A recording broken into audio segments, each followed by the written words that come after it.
అద్వైత పరిప్రశ్నోత్తర రత్నావళి పుస్తకములో నుంచి 31వ ప్రశ్న. ఆధ్యాత్మిక, అధిభౌతిక, అధిదైవికమని దేన్ని అంటారు? అవి మోక్ష మార్గానికి అవరోధాలు ఎందుకయ్యాయి?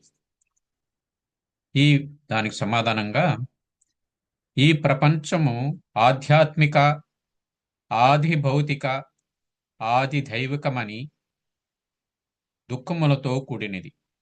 ఇది దుఃఖాలయము, అశాశ్వతమని శాస్త్రము చెబుతున్నది.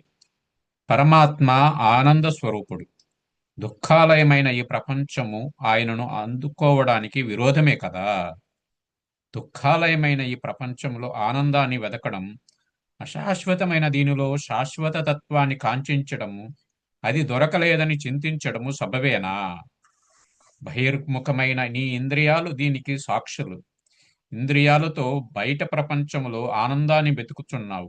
అంతర్ముఖ సమారాధ్య బహిర్ముఖ సుదుర్లభ అని లలితా సహస్రనామంలో చెప్పినట్లు ఆనందాన్ని లోపల వెతుక్కో, బయట నీకు అది లభించదు అని నీకు అర్థం కాలేదా?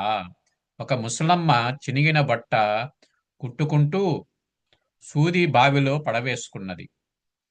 వీధి దీపం కాంతి ఎక్కువగా ఉన్నదని వీధిలో వెతికితే సూది దొరుకుతుందా?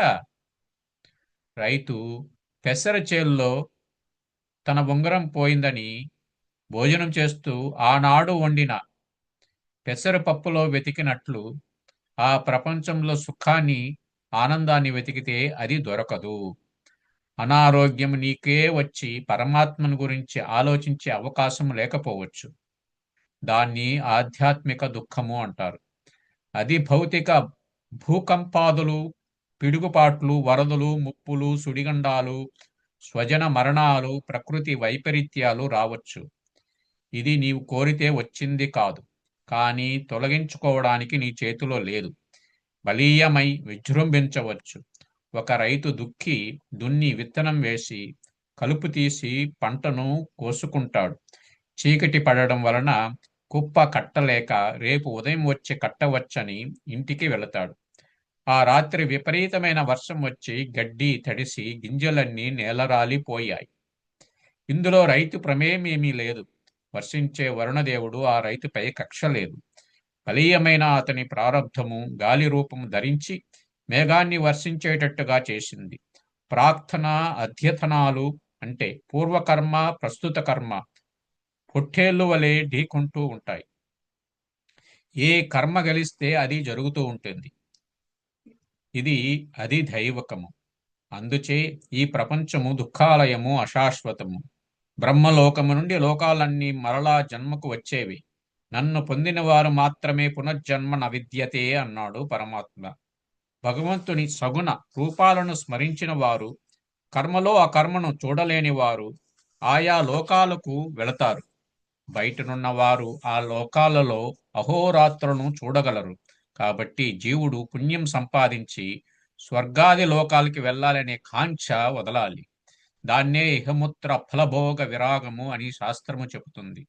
సూర్యుని దగ్గర ఉన్నవారు భూమిని అది తిరగడం వలన ఏర్పడిన రాత్రింబవుళ్ళు రెండింటినీ చూడగలరు. సహస్రయుగ సహస్రయుగ పర్యంతమ మహర్యద్ బ్రహ్మణో విదుహు రాత్రిం యుగ సహస్రాంతాం తేహో రాత్ర విదో జనాః. ఏ జనులు బ్రహ్మదేవుని యొక్క పగటిని 1000 యుగములు పరిమితి గల దానిగను, అట్లే రాత్రిని 1000 యుగముల పరిమితి గల దానిగను ఎరుంగుదురో అట్టి వారు రాత్రింబగుళ్ళ యొక్క తత్వమును బాగుగా నెరింగిన వారగుదురు.